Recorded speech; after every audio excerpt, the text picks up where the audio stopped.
Hi hello readers. நான் இப்போ உங்களுக்கு யாரை பற்றின இன்ட்ரெஸ்டிங்காக ஃபேக்டை சொல்ல போகிறேன்னா ஜான் ஆஸ்பான் பற்றி தான் நம்ம இப்போ பார்க்க போகிறோம். இது மாதிரியான இன்ட்ரெஸ்டிங்காக ஃபேக்ட் உங்களுக்கு வேணும் அப்படின்னா கண்டிப்பாக என்னோட சேனலை வந்து சப்ஸ்கிரைப் பண்ணிக்கோங்க. மறக்காமல் இன்ஸ்டாவில் ஃபாலோ பண்ணாதவங்க ஃபாலோ பண்ணிக்கோங்க. ஃபர்ஸ்ட் பாயிண்ட் என்ன அப்படின்னா டெபிட் ஆக்டர் இன் லண்டன். அதாவது இவரை பற்றி நம்ம தெரிஞ்சுக்கணும் அப்படின்னா இவர் யாருன்னு சொல்கிறாங்கன்னா ஆக்டர் இன் லண்டன். அதாவது ஒரு ரைட்டராகவும் இருந்திருக்காரு, ஆஸ் சூன் அஸ் ஆக்டராகவும் இருந்திருக்காரு. செகண்ட் பாயிண்ட் என்ன அப்படின்னா ஃபர்ஸ்ட் பிளே, இவரோட ஃபர்ஸ்ட் பிளே வந்து டெவில் இன்சைட் ஹிம் 1950 வந்து பப்ளிஷ் ஆயிருக்கு. தேர்ட் பாயிண்ட் என்னன்னு சொல்றாங்கன்னா இவரோட ஆட்டோபயோகிராஃபி மீன்ஸ் சுயசரிதை. இவரை பத்தி இவரே எழுதுறதா என்னன்னு சொல்றாங்கன்னா ஆட்டோபயோகிராஃபி அப்படின்னு சொல்றாங்க. அது வந்து என்னன்னா ஆல்மோஸ்ட் ஏ ஜென்டல்மேன் 1991 வந்து பப்ளிஷ் ஆயிருக்கு. ஃபோர்த் பாயிண்ட் என்ன அப்படின்னா தேஜாவு 1992 வந்து பப்ளிஷ் ஆயிருக்கு.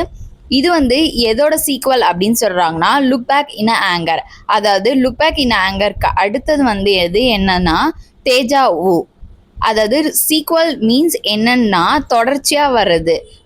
ஒரு கதை எழுதுறாங்க அப்படின்னா அந்த கதையோட அடுத்த பார்ட், அதாவது பார்ட் 1 பார்ட் 2 மாதிரி. சீக்வல் மீன்ஸ் அதுக்கு அடுத்த உள்ள வெர்ஷனா என்னன்னு சொல்றாங்க சீக்வல் அப்படின்னு சொல்றாங்க. அப்பனா லுக் பேக் இன் ஆங்கரோட சீக்வல் என்னன்னா அதுக்கு அடுத்தது வந்தது என்னன்னா தேஜாவு 1992 வந்து பப்ளிஷ் ஆயிருக்கு. ஃபிஃப்த் பாயிண்ட் என்ன அப்படின்னா லுக் பேக் இன் ஆங்கர். இது வந்து ரியலிஸ்ட் பிளே அப்படின்னு சொல்றாங்க. ரியலிஸ்ட் பிளே மீன்ஸ் என்னன்னா ரியலாக நடக்குது. டே பை டேல வந்து நம்ம வந்து என்னென்ன சம்பவங்களை வந்து சந்திக்கிறோம், என்னென்ன பார்க்குறோம், எப்படி டயலாக் வந்து பேசுகிறோம் அப்படின்றத ஒரு ரியலிஸ்டிக்காக சொல்கிறது தான் ரியலிஸ்டிக் பிளே அப்படின்னு சொல்கிறாங்க. Thanks to all.